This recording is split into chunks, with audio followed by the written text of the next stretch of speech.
Welcome everybody to episode 5. Five. And it might be the most anticipated episode so far. Okay, so far.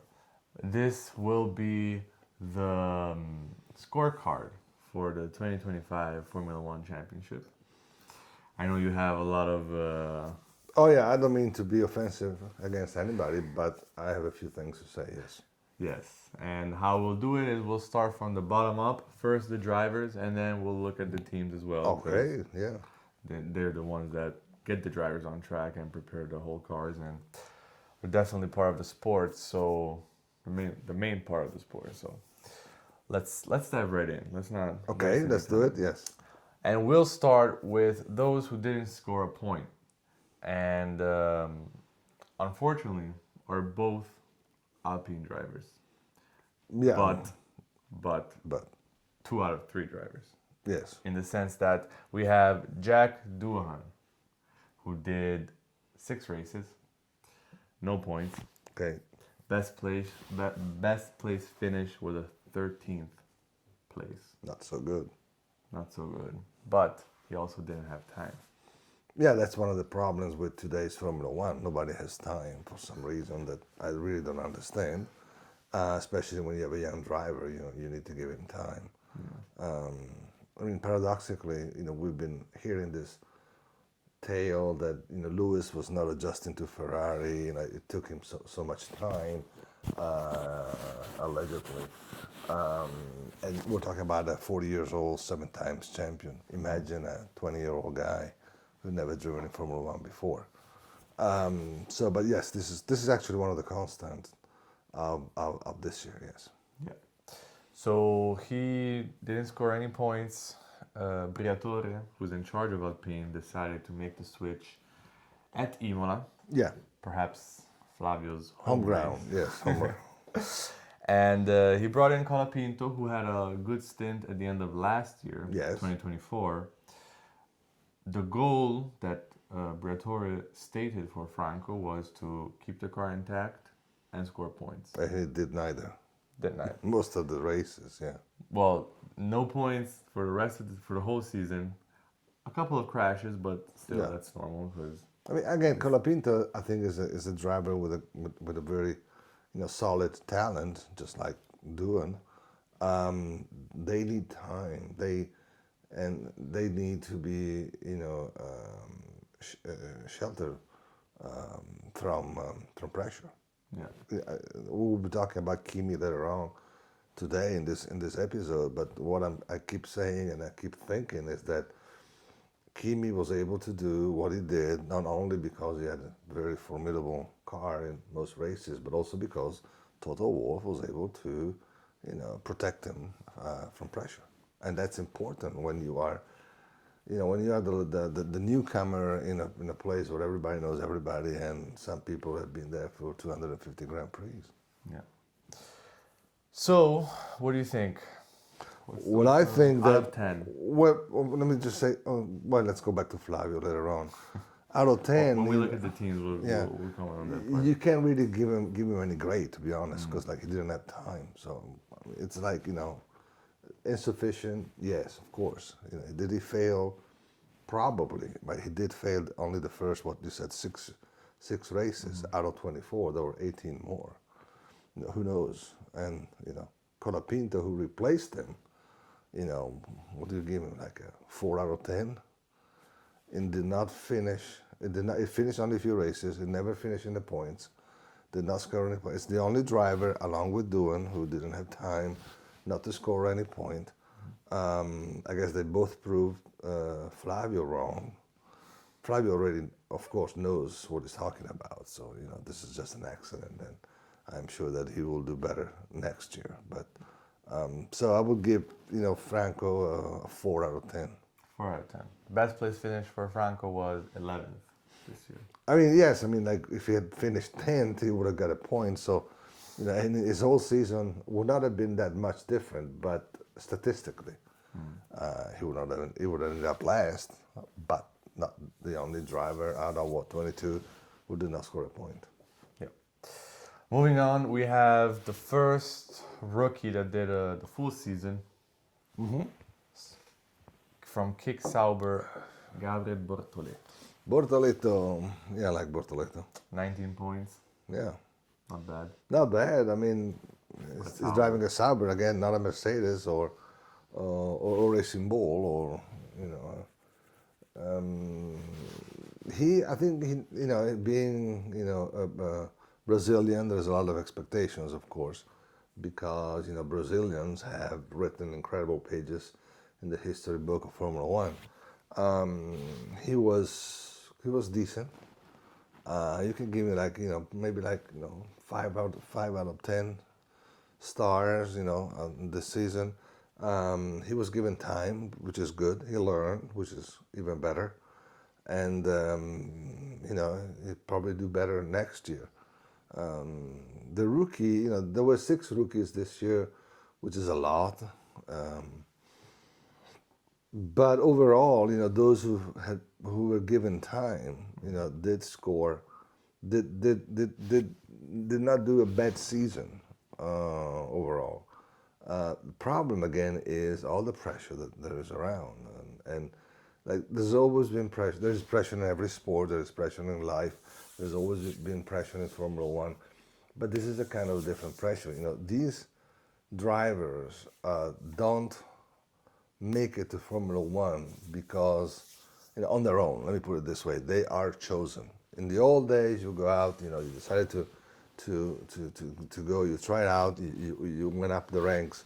Today it's different. It's almost like a talent show that you get picked up. And by the way, one of the things that I really hate about this Formula One is that when you look at the 20 drivers, with the exception of France and Spain, who have 2 drivers each, Alonso Sainz and Ocon Gasly, every nation gets 1 driver. It's almost like geopolitics rather than. I'm not going to say that when Formula One had 7 French drivers and 5 Italians, they were all good, by no means.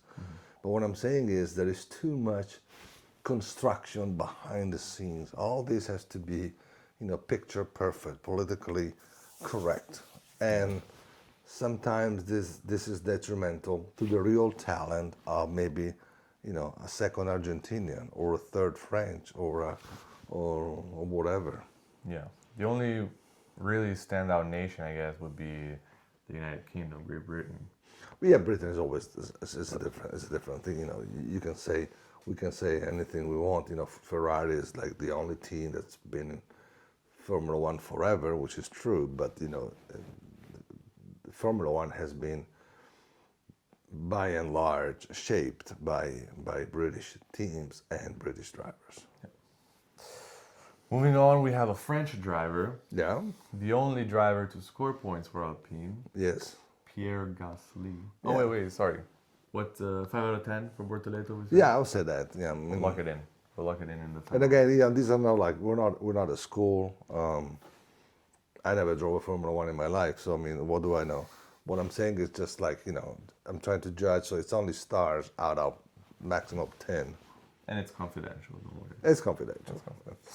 And no harm is meant, of course. Of course. Pierre Gasly, 22 points. Yeah, well, Gasly has a great past behind him. I hope he's a very talented young man. Again, he needs a good car, and Alpine this year was not a good car, despite all the efforts by somebody who's been there a couple of times before and won in an incredible way. We'll speak about Alpine when we get to the teams, but Gasly, how many points you say you made? 22. 22. It's all that the car allowed him to do it. I'll give him a 5 out of 10. Okay, we'll take that. And then looking forward at Yuki Tsunoda. I'll give him 0 stars. Started the season with Racing Bulls. Big disappointment. Incredible disappointment. 2 races and then got put in the Red Bull seat for his home race in Japan. First of all, the first thing I didn't like about his season has nothing to do with him. It's politics. He was, he was promoted. By the way, at the time of the Japanese Grand Prix, so got politics and industry and money and all this interest. Last Honda race with Red Bull in Japan. Yeah, but what I'm saying is, we're all grown up. It's like, you don't really need to have a Japanese driver there to honor a great company like Honda, but whatever, the choice was made. And then he was an incredible disappointment. If you think about it, like, it's 33 points. exactly. Look at the manufacturer's standings. What Max did by himself against two drivers, and at McLaren or at Ferrari or at Mercedes. No, it was a big disappointment. I mean, and thank goodness he was not reconfirmed for 2026, because that would have made no sense except for geopolitical reasons. But they don't have a Honda engine anymore. Which, by the way, I mean, exactly. But again, really, we're gonna have a Japanese driver because we have a Japanese engine. Again, these things have always happened in Formula One. And what I'm saying is, like, I keep going back to the past just because I'm older and I've lived and I watched the last 51 seasons, so I kind of remember those, and I've learned about the previous 25. So there is nothing really new. But what is I think what is different today in this Formula One, which is, by the way, organized and led by people who don't really understand what they're talking about by and large, with one big exception being Stefano Domenicali, of course, is the fact that this is done like in surgically. It's done in front of everybody, and when nobody's ashamed of what's going on. Mm-hmm. Remember 3 years ago when they were like launching missiles 20 miles from Jeddah, and drivers were not even allowed to protest. Yeah. Come on, let's get real. Anyway, let's go back to the drivers. Back to the drivers. So 0 out of 10 for Yuki, and now comes up someone who I think will have the same grade. Lance Stroll.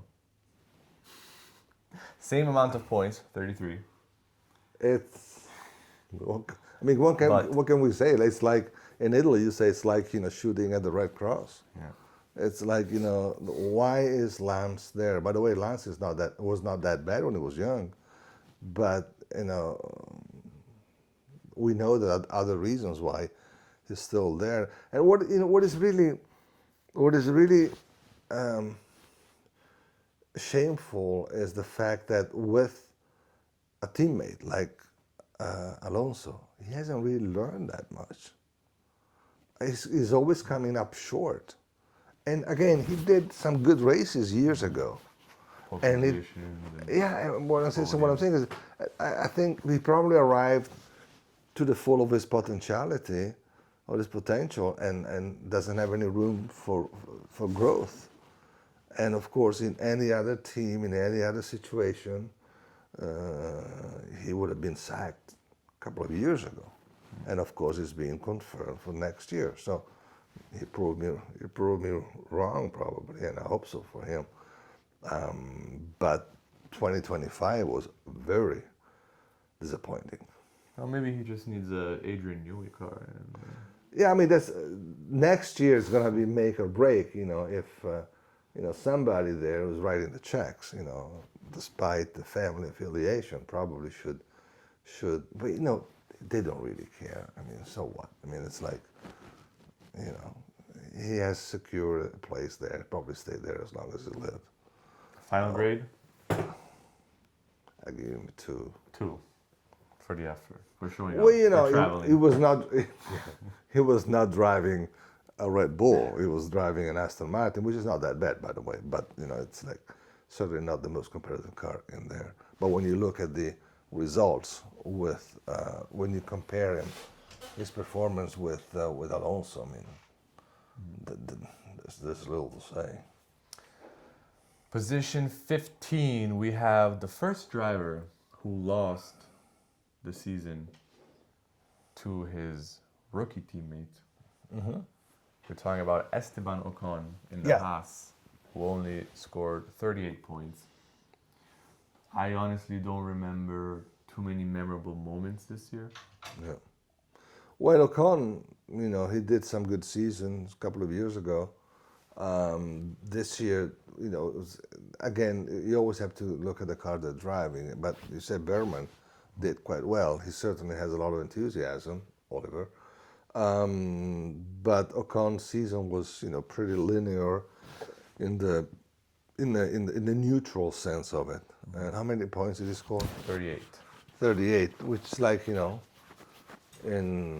Niki Lauda's age, it was a lot of points. But World Championship. yeah, well, no, well, you get points. I mean, we have like world champions with like 49 points or something like this. When a victory did pay 9 points. Now that a victory is gives you 25 points, 38 points is now the match over 24 races. I give him a 5 star. 5. Yeah. Then we have the Red Bull Racing Bull driver that played the musical chairs with Yuki, who again wasn't given enough time. Another example of that. Liam Lawson, 14th, 38 points. How many races? The number. What?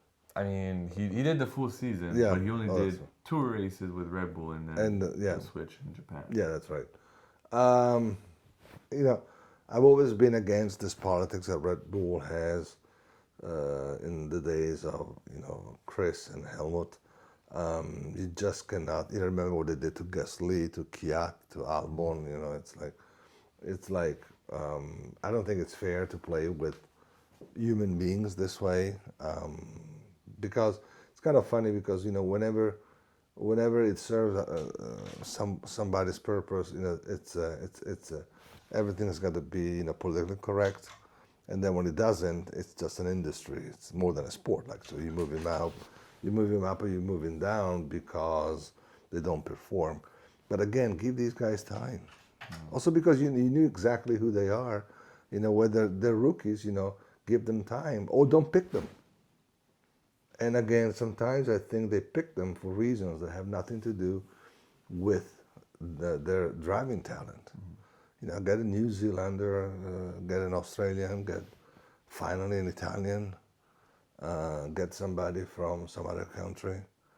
I mean, it's like, like in the old days, like talk about 1930s, and then in the 40s, there was this guy called, it was a Prince Bira from Siam, which is today's Thailand, like Albon. But that was a guy who wanted to drive. He was so rich that he came to Europe and bought everybody and bought every car and race. Today, again, it's just this geopolitical management of drivers. I'm not going to use the word trafficking because, of course, that means something really bad. But it's managing of choosing and deciding and over people's skin. Yeah. And what's the final grade for Liam? 5. 5. Because, I mean, he did show up afterwards. The switch did really help him. It took a lot of pressure off him. Yes, and gave him a more, let's say, manageable car to race with. Exactly. That was the main problem of the second drivers of Red Bull really adapting to that car. Yeah. I mean, we said this before, when you go to a team that basically works for one person, Max Verstappen in this case, it's really difficult to be the other driver. Also because I don't know how much sharing of information there is. I don't think Max wants to share that much. He has a right to do so, so he does it. But when he stepped down from Red Bull and went to Racing Bull, I think it took a lot of pressure off him, and he had more time to grow as a driver. Yeah. Driver who did grow a lot this year and also had, I think, a very good season for a rookie, consistently in the top 10. Also, obviously, because of the car he was driving, you can't expect the world. But Ollie Bearman. Yeah, he was good. Very solid. He's very solid. He did well before. So Before in Mexico. exactly. Oh. So, well, he certainly has a lot of talent. He was very consistent, as you said. His car this year was a surprise, a good one, and I think he capitalized on all the good opportunity that he had. And he's a cold-blooded young man. That helps a lot. And I think I give him like probably give him like a 7 or 8 stars out of 10 because he did incredibly well. 41 points for Ollie Berman. But it's also the way he gained those points. Yeah. The way he drove, and I think he's a very solid driver. And if he keeps it up, he's gonna be one of those, a few years from now, one of the top ones. Well, he is in the Ferrari sphere of influence, so Yeah, that which always counts for is something. we need to decide whether that's a good thing or a bad thing. But hopefully, normally it's a good thing. We'll see. Sounds good. But I think he has the independence of even going out of this. We'll see. I mean, he's a bright young man, and I think he's got better advisors than most of these young kids. P12, we have Isaac Hadjar, another rookie who Yeah. was incredible, I think, this year. Although 51 points is not a lot. No, but the way he was always consistent. Also it was really fast in qualifying. Had a podium. in At a point, Zandvoort. I give him I probably give him like an 8 or 9 stars out of 10, which is a lot. I understand for only 51 points, but it's the way he went about. He's very fast. He's very consistent. Probably not a flashy driver, but who needs flashy drivers when you are so consistent? Yeah. And the promotion that he got right at the end of the season, I think it's well worth it. Yeah. Now we're gonna see what he's gonna do with the big guy, but Yeah, I also like to mention the mental part of things because if you remember, first race didn't even make it to the starting grid because it was raining conditions in Australia. And he crashed after the first turn, and he was desperate. desperate, maybe crying. And Dr. Marco himself was like, "That's pathetic." Yeah. But to come back from He that, was right. that was pathetic. Yes, It but was like, pathetic. but to withstand that type of pressure and Oh, already totally. immediate judgment Brings and me back reverse that. brings me back to the same point. Yeah. It's almost like you don't really conquer your seat. You are allowed to have it. So the way as they give it to you, they can take it away. That's the problem with today's Formula One, and we've seen this like changing and emotions and substitutions. It's much different from the way it should be and the way it was, because you got so much pressure and you know that you have so little time to perform, and this can be tricky. But he was lucky that he was given some time, and then his talent came, and that's a good thing. That's a good thing. But I think he had a splendid season, and again, the promotion to Red Bull for 2026 is well deserved, and I am pretty sure that it will do much better than Tsunoda did this year. Yeah, because also the car is a blank piece of paper, so he That's can help build it from the ground up somehow. I don't think he will. I think Max will. He but leaves everything to I don't Max. think they will listen to him. But by the way, he doesn't have the experience too. I mean, Max is a different story.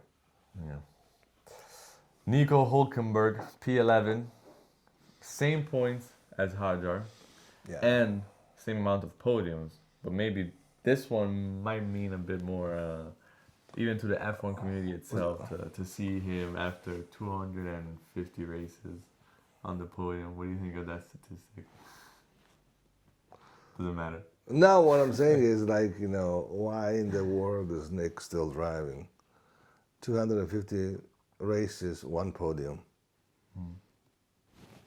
He never had the chance to drive a very, a competitive car, like a leading car contending for the lead. Why are you still driving?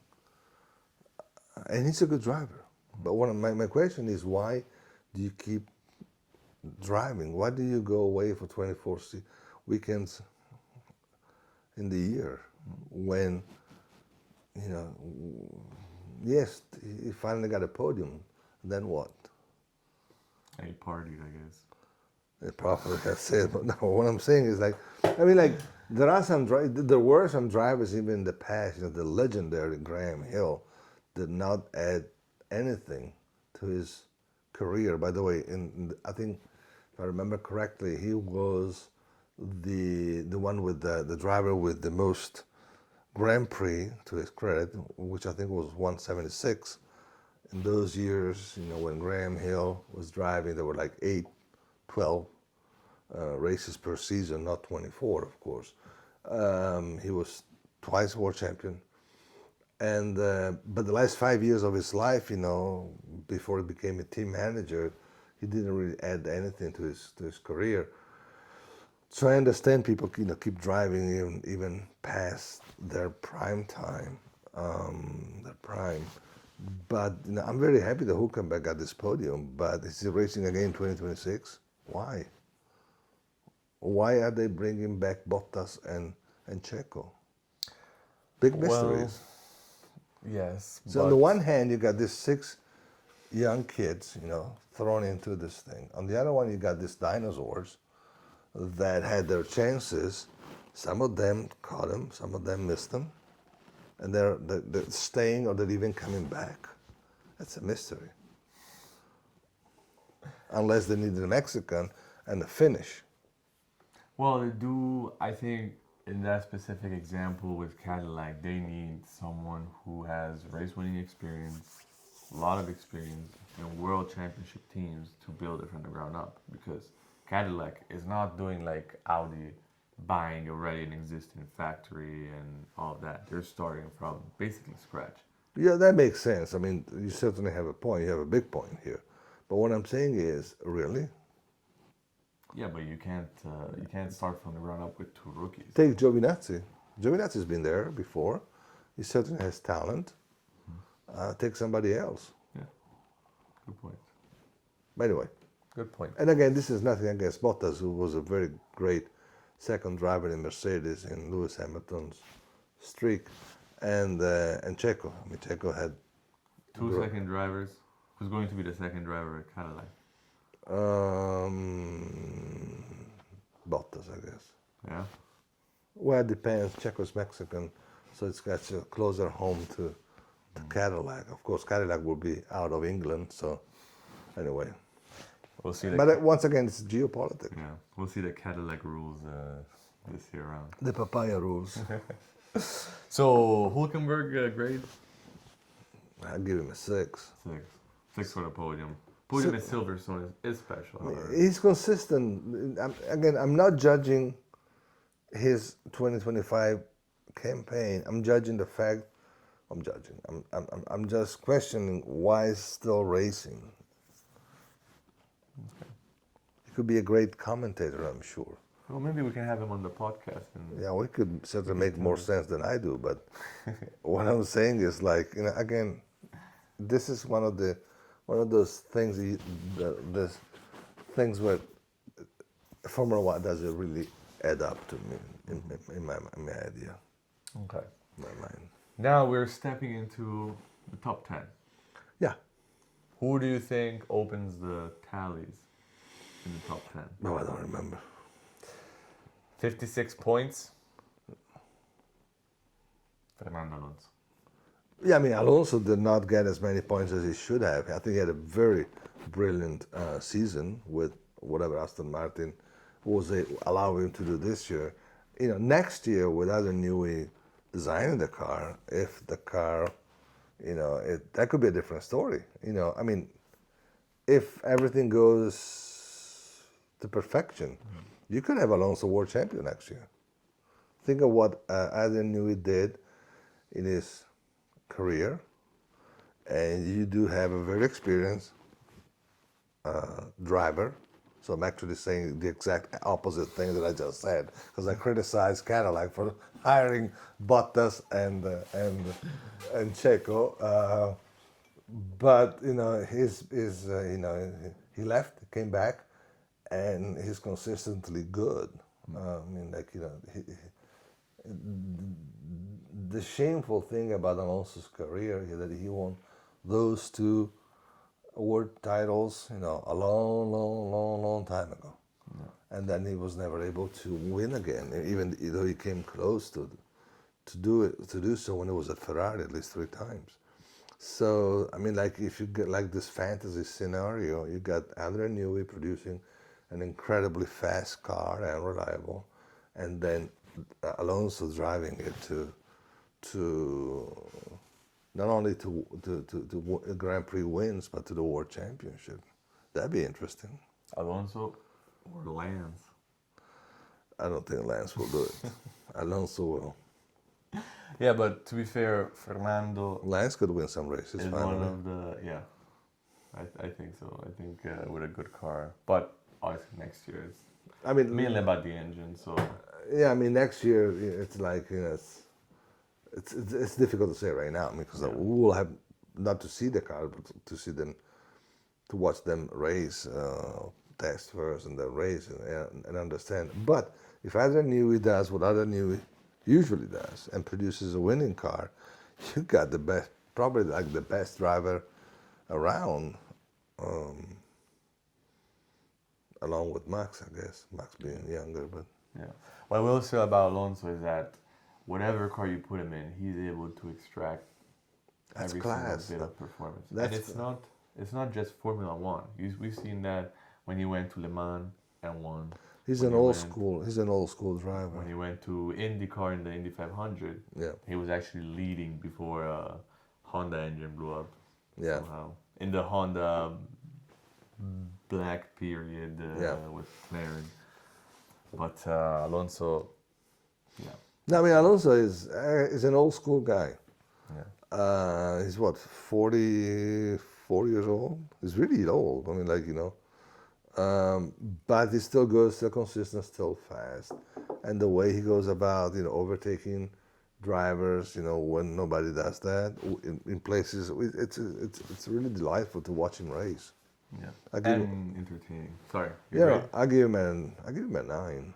9. Very nice. So we can only improve that little next year. But that little could be Yeah, a I mean, world champion. if world champion, I'll probably give him an 8 if he becomes world champion.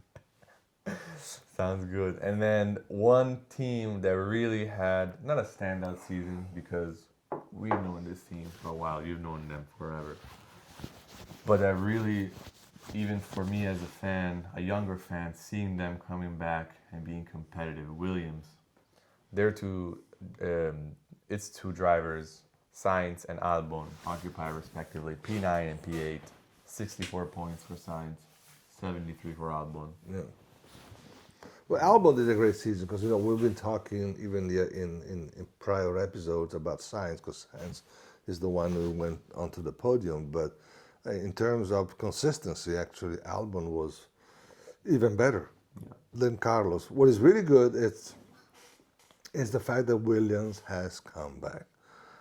From my perspective, I'm really sorry that the Williams family is not involved anymore. I understand that things, go on, and actually the new owners did a splendid job.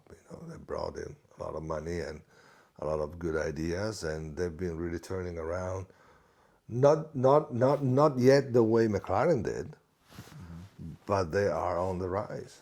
Yeah. And I think both Albon and Sainz are the right drivers for this team in this moment of the team's history.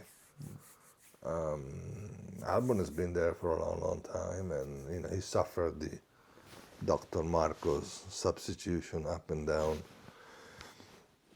management system. Carlos has a very different story. Again, it's still difficult to understand why Ferrari let him go. I mean, it's really easy to understand why Ferrari wanted to get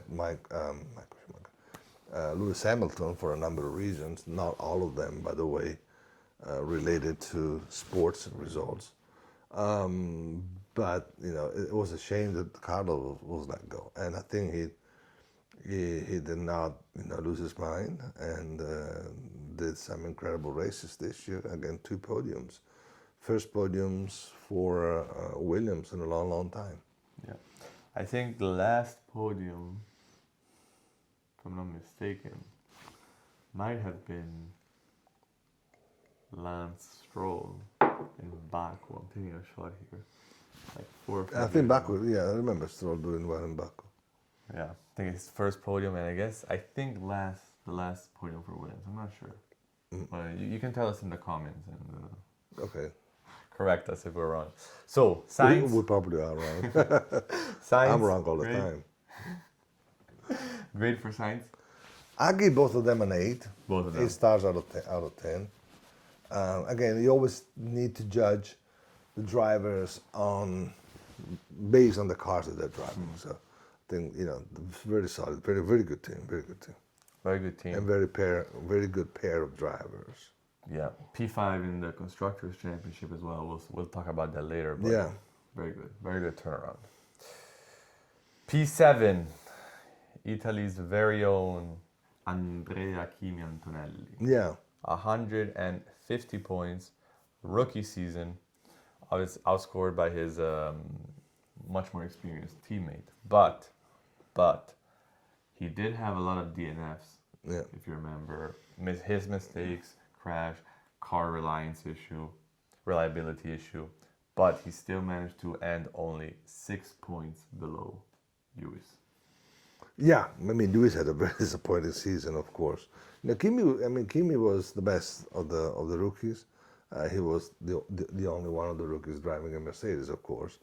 He made a lot of mistakes due to inexperience, and again, his team decided that he didn't have to pay for them, rightly so, and he was allowed time to grow under a lot of pressure. Just imagine the pressure of being the first Italian coming back after Giovinazzi's unlucky experience.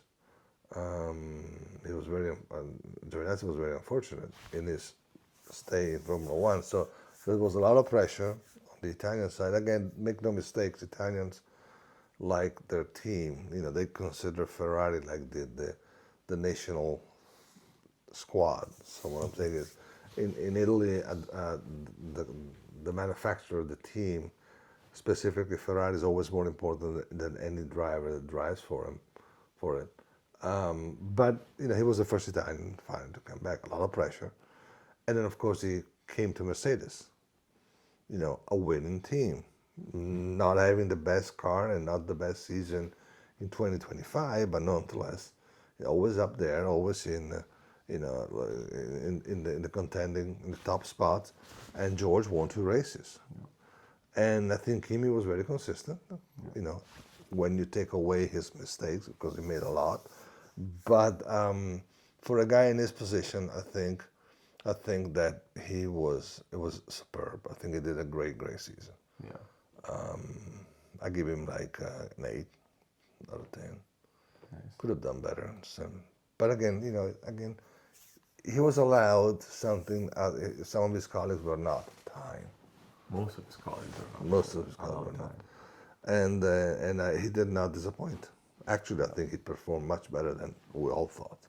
Yeah, even in that part of the middle of the season where he's a bit, the Well, results weren't he coming was to him criticized a lot, especially by the press in Italy.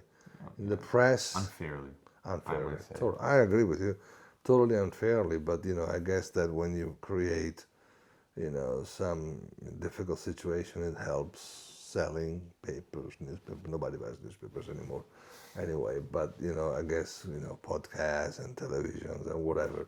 Yeah, us. And but what I'm saying is, we try to be fair.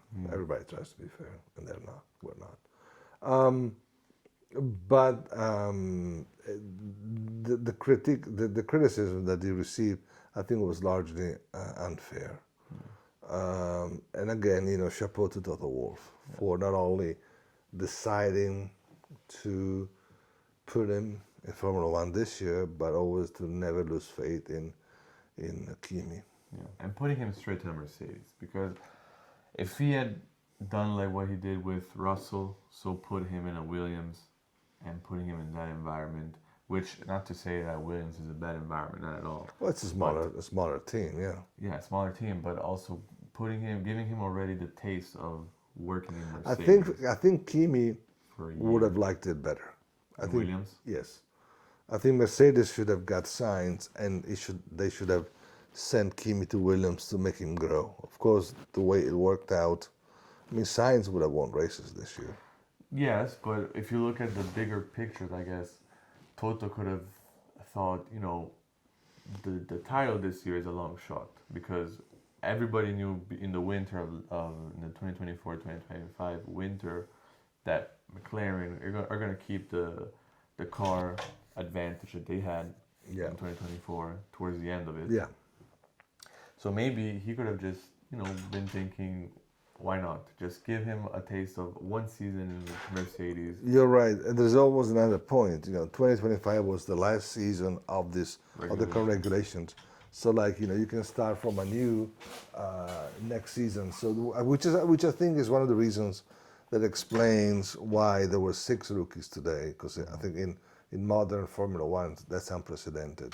But this was like the end of a cycle. Mm-hmm. Therefore, I think a lot of people were given a chance, because next year will be a whole different ballgame. Yeah. So Kimi, 8 out of 10. I would say 8 out of 10. Nice. +1 because he's Italian, so 9 out of 10. -1 because it's Italian. Because otherwise we'll look biased. P6, Lewis Hamilton. As we said before, 6 points ahead of Kimi. He did have a pole position and a win, but that was in a sprint race. Sprint race, yeah. Well, Second race of the season in that sprint weekend we're talking about gave us too much hope. I mean, again, when he was hired by Ferrari a year before he actually came to Maranello, everybody was excited, and everybody was very excited, when he started testing the car, and nothing really came out of it, which is one of the reasons why I'm not going to give I'm not going to give him any vote. I think he deserves a second chance because clearly something did not click this year. The press has been toying around with the idea that it took him time to adjust to Ferrari coming from Mercedes, which is ridiculous, of course, because look at what Antonelli did coming from Formula 2. He adjusted incredibly well and incredibly fast. So imagine a 40 years old, 7-time world champion. Yes, I understand that even the whole Ferrari organization and the car may be different, but we're not talking about a rookie here. We're talking about somebody with a lot of with incredible experience. Save for Alonso, nobody has his experience in Formula One today. There's something that did not click, and I don't know. It probably has to do more with Lewis than it does with the car. The car was certainly below expectations. Of course, we know this. There is no excuse there. But look at what Charles did. Charles did the best that he could, and he got some incredible results for the car that he was driving. Yeah. Nothing really came from Lewis. Sometimes it did not pass Q1. Yeah. We're talking about Lewis Hamilton here. Yeah. Yeah. Definitely not Lewis's best season this year, but also Charles, for as much as he did, no wins, still consistent, had some podium finishes. P5 in the championship, almost outscored Lewis by almost 90 points. Yeah. So Charles did a great season. I mean, and we'll talk about Ferrari specifically in the next episode. He did what he could with the car that he had, and differently from Lewis, he was always there. He was always trying. He was always even trying for the lead, or at least for the podium. He did get a number of podiums this year, and he's always trying to the limit. Whereas again, there was something missing in the Ferrari duo this year, and again, the big mystery is what happened to Lewis. Charles did all that he gave, and I mean, I give I give Charles 9 stars out of 10. Certainly not for the results, of course, but for trying to get him in a situation which was very, very difficult. Also because at Ferrari, it's not that easy to work when results just don't come. So I think he was as good as ever, and we'll talk about this in more detail. The criticism that came from the president of Ferrari was totally unjustified, especially in respect to Charles. Moving on, we have P4, the only driver who won races but did not really compete for a championship. Well, George will be up for the World Championship title fight very soon, I think. He was good, he was consistent, he was fast. He was good also in managing a teammate that I think proved to be much faster and much stronger, even mentally, than probably he thought. So he was really good, because when you get a rookie that does so well, a good season can soon turn into a bad season or even a nightmare. And George was able to shield that away, and winning 2 races, something was very good. Especially after last season's old driver's market shenanigans with the shadow of Max coming into Mercedes and Yeah, I mean, when you get to those spots, it's not only what you have to do, it's also trying to survive the pressure, and that's always very, very difficult. And I think George did it incredibly well. Keep in mind that George came to Formula One basically with Lando. Lando went on to win the championship, and George did not get a chance this year. So there's also this psychological effect that you need to think about, I think, when you look at George Russell's 2025 season. But he managed, and but Lando did get his shot at the title really for only 1 year, and it was at the end of regulations. Yeah. So if George has a good car next year, a good engine, then he has a whole new era of Formula One ahead of him. Exactly. I mean, again, nobody really knows right now. Yeah. But 2026 will be a different. It's a white book to be written. Grade for George? I give him a 9. 9. Nice.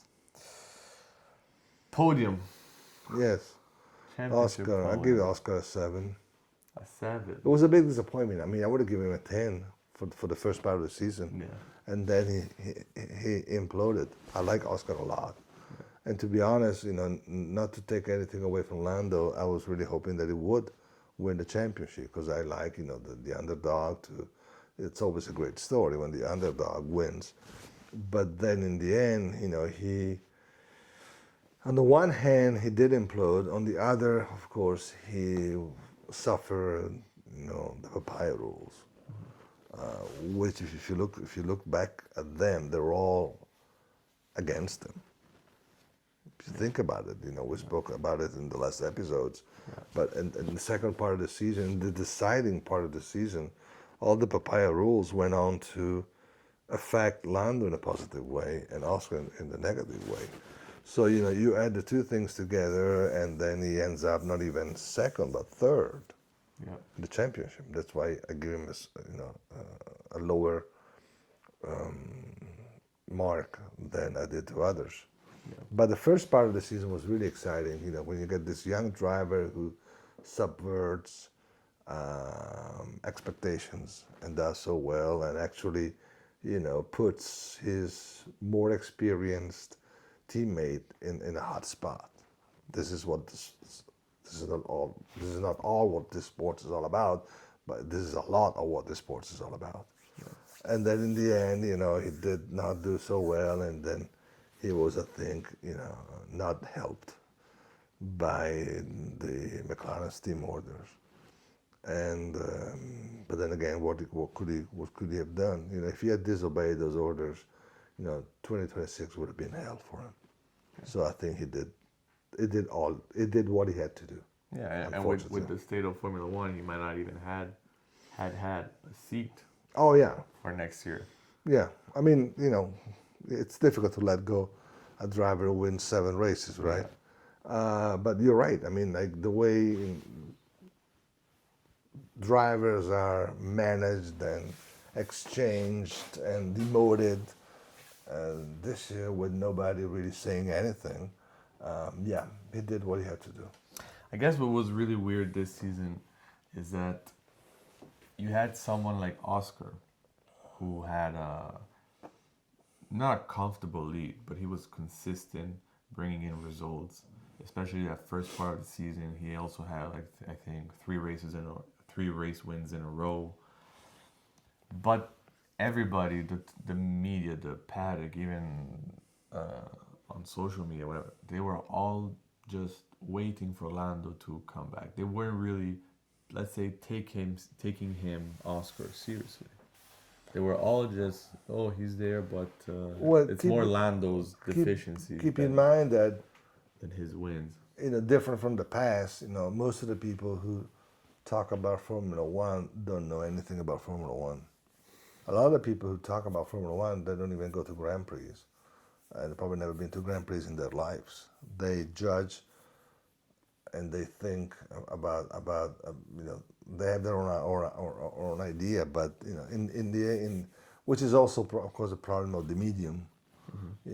Anybody, and we're the living proof of this. Anybody can talk about anything today, and there are a lot of people who speak nonsense because they don't even know what they're talking about, and this is one of the problems.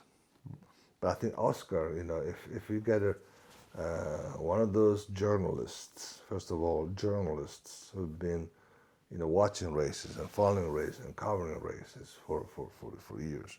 I mean, I remember, when you go back to 1991, okay, Francolini, who was a legendary Italian journalist, who, by the way, was the Ferrari's team director in Daytona in 1967 when Ferrari did first, second, and third in the 24 Hours of Daytona. He was a journalist that Ferrari hired for one season, basically to have him stop criticizing the job of team management. He basically said, you come in, you do it for 1 year, and then you tell me how easy it is.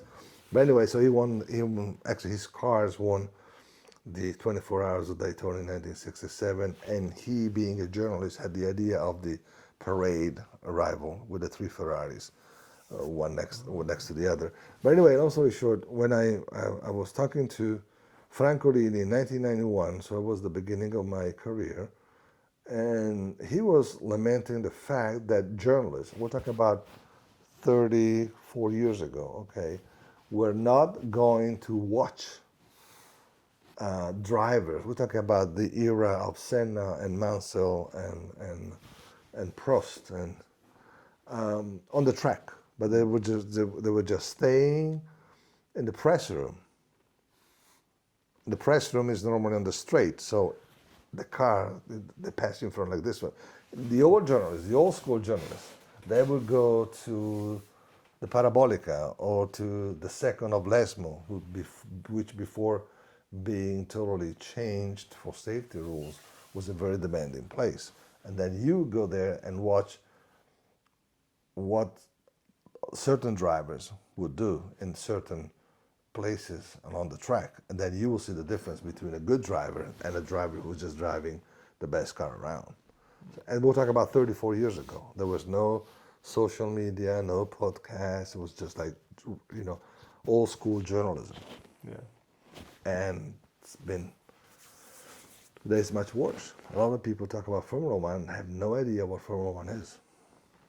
Or they just know what Formula One wants. They were being fed, which was what Francolini was lamenting in a different way. They stay here. My colleagues stay here in the press room, and they get fed by the press releases. And the press release is, of course, what the team wants you to know, wants you to write. Yeah. And if you don't question that, and if you don't see for yourself, you should have gone to the to the Variante della Roggia. I did this in 1992. It was the summer. In the old days, they had like tires testing like 3 weeks before the Italian Grand Prix.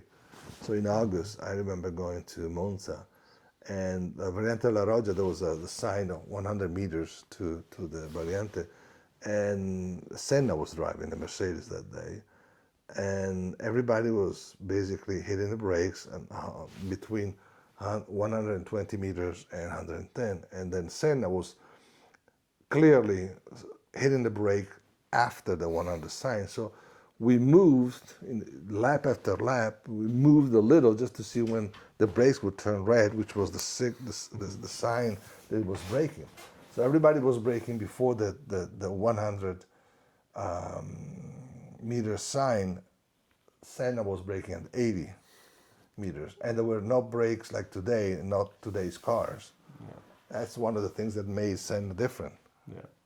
And if you weren't there on track, you could. You just tell what everybody says, Yeah. But you don't have any proof. Yeah.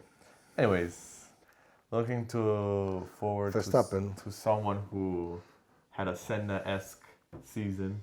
Totally, because Max Verstappen, he did not win the championship now for the first time in 5 years, but for a number of reasons, I think that Max Verstappen 2025 season was, you can compare that to Ayrton Senna's 1993 season. He did not win the championship, and he was actually in contention only in the first half because Alain Prost Williams was much superior. Mm-hmm. And yet with a much inferior McLaren, Senna did some incredible races. In the first part, he almost drove Alain crazy because Alain, the year before Mansell had won hands down. Then Mansell retired, went to America, and Alain Prost came back. He had been out for 1 year, came back on the Williams, thinking that he would, basically walk and bring the title home. And like after about mid-season, he was slightly ahead. Because Senna was having the best season of his life, which is pretty much what Max did this year. He also won 8 races, like is the driver who won most races. But that goes beyond that. It's just the way he went about doing it. It's the way he took upon himself, the Red Bull development at one point when the car was not that good. And in the end, again, we said this in the last episode, he had nothing to lose, of course, but he came very, very close. And if the McLaren had not swapped positions in Monza, Max would be world champion now. Yeah. So what I'm saying is, the threat was real. Yeah. By far the best reason. You give him an 11 stars out of 10. Yeah, it was absolutely, even seeing it from the outside, it's easy to talk how, never give up, always keep driving, keep pushing until, you're out of contention or whatever. It's easy to say that when you're close, but to actually say that and do it when you're 100 points away from the lead. It's something, I think, incredible. And the best part is, it's not, he doesn't treat it like a hobby, but during the summer break, he goes and races in the Nürburgring, or he's on the sim race. Talking about old school drivers, just like Alonso, which means that maybe Verstappen will still be here 15 years from now, which is good for the sports. If you're good and stay, that's good. You're not taking away a place to anybody. Also, let's keep in mind that this year was not an easy year for Red Bull. Not only because the car was not that competitive and Newey going away, but also one point, they got rid of Chris Horner. Yeah. And if Dr. Marco was let go right after the end of the championship, it means that things were going on before. So therefore, the environment at Red Bull was not as calm as it been for the previous years, and he was actually able to navigate through this. So that's why I'm giving him 11 stars out of 10. Good job, Max. What else to say? World except, champion. World champion, Lando Norris. Give him 10 stars. 10. I mean, no, he would probably deserve less because he did not. He clearly was. He clearly was suffering Oscar Piastri incredible rise to stardom in the first part of the season. The good thing about Lando is when everybody basically ruled him out, possibly with the exception of his own people, which of course is the most important thing. But at one point, I really thought Lando was gone. So it was either going to be Oscar or Max. He did not let go. I think this was the best thing that he did. Keep faith. He kept faith. I came back, as I said. He was he was benefited by the so-called papaya rules. But to his credit, you can say that when the situation got really tough, he did not lose faith in himself. And he was able, barely, but then again, surely, because the last race, there could have been a lot of drama. There really wasn't any. So I think in the end, Lando's championship is well deserved. And there was a lot of talk, as we just said, the 100-point difference for the comeback. But Lando actually overcame a 34 points difference, which is the second most in Formula One since we've had this 25-point race system. So kudos to that as well. No, totally. I mean, again, like in the end, it looked like the villain almost in the three-man race. It certainly is not. He's a very talented driver. He did the best. What, in my opinion, is the most beautiful overtaking of 2025, which is the outside at Zandvoort, and he deserved to be world champion. Yeah. Now we'll see what's going to happen next year because the rivalry will be heated. So if the car is really competitive, I don't think Oscar will go for certain rules or certain team orders.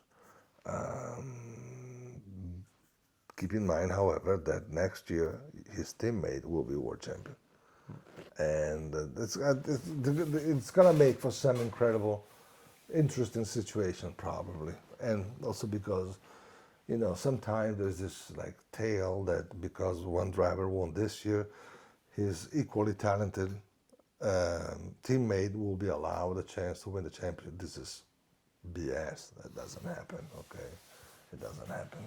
Nobody owns anything to anybody in Formula One. Exactly. And as far as Lando is concerned, he has that number one on the car. So if he has that on the car, he earned it on track. Totally. And by the way, he gets it on. And I'm very happy that he chose number one, the same way Max Verstappen did. I really don't like it when they keep their marketing numbers or good luck numbers when they become world champion. I did not like this about Lewis. But I'm happy that, being an all-time myself, I'm happy that Max and now Lando chose number one on their car. Yeah, and if they want to keep their old numbers, they can do like MotoGP. They have the number one. And that's what I would do. Exactly. I mean, 63 for Pecco. That's what I would do, yes. Yeah. Anyway. But we'll see. We'll see what, maybe he does it as well for this year. He'll bring that new maybe style. Next year Lewis will win the championship, and in 2027 he will number one / like a little corner in the right 44. Let's hope so. Let's hope so. Or 1/16. We'll see if someone else. I would love for Charles to become world champion. Yes. There's someone else. Siamo un'ora. Facciamo così. Andiamo avanti. No, facciamo un'altra volta il team. Ok. Facciamo velocemente i team e poi facciamo Ferrari. Ok, va bene. Aspetta. Un secondo. Those were our grades for the 2025 season for the drivers. The teams will come in the next episode because we love to talk about racing so much that we just We don't look at the watch. we don't look at the We watch. hope that you listen to us while driving, so we keep you company. You don't really have to pay that much attention. We're like a nice buzz. That's the way we do this podcast. We used to drive around a lot, and we will listen to podcasts. And I think it's a way good. It keeps you company while you're driving. So Exactly. So, thank you for staying with us. I hope you had fun listening to us talking about this season. tell them about next episode. If one second. If you disagree with our grades, we don't really care. But tell No, us. we do. I mean, no, we do care. One thing we need to point out. I mean, it's.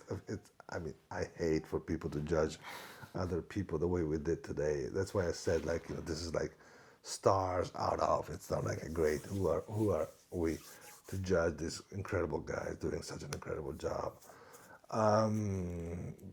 And nothing of what we said is personal against or in favor of the driver. So it's just like a divertissement that we did, and we're going to do the same with the teams in the next episode, Yes. which will actually be mainly focused on Ferrari.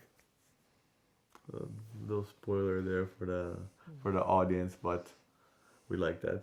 Yeah, we like that. And yeah, so thank you for being with us. We'll see you next time around. We'll have the last episode on this long 2025 season, not just in terms of races, but also of things to talk about and topics that we have discussed and we will discuss in the next episode. Yeah, and then we'll move on to 2026. Yes. So we'll see you next time around, and thank you for being with us. Thank you.